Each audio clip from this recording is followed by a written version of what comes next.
ஃபோட்டோஸை sale பண்ணிடலாமாண்டு. So அதுக்கு பார்த்தீங்கன்னு சொன்னால் வெப்சைட்டில் நம்ம சேல் பண்ணலாம். ஷட்டர் ஸ்டாக் இருக்குது, அதே மாதிரி கெட் இமேஜ் இருக்குது, அதே மாதிரி ஐ ஸ்டாக் இருக்குது, அது அட்டோப் ஸ்டாக் இருக்குது. அதே மாதிரி பார்த்தீங்கன்னு சொன்னால் 500 PXன்னு ஒன்று இருக்குது. ஸோ இதுகளில் சேல் பண்ணலாம் நம்மளோட ஃபோட்டோஸை.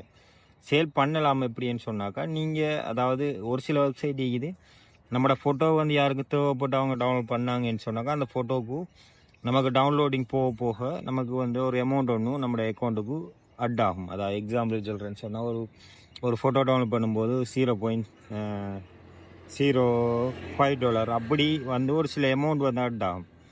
அந்த அமௌண்ட்டை வந்து நம்ம இப்போ அந்த ஒரு ஃபோட்டோக்கு அந்த அமௌண்ட்னு சொன்னால் இப்போ ஒரு 100 ஃபோட்டோ போகும்போது $10, $15, $20 வரதுக்கு வாய்ப்பு இருக்குது. அதே மாதிரி 500 PXயில் வந்து பார்த்தீங்கன்னு சொன்னால் ஒரு ஃபோட்டோக்கு $9, $10 தந்த வாய்ப்பும் இருக்குது. எந்த ஃபோட்டோஸ் எல்லாத்துக்குமே வந்து ஒரு சிலருக்கு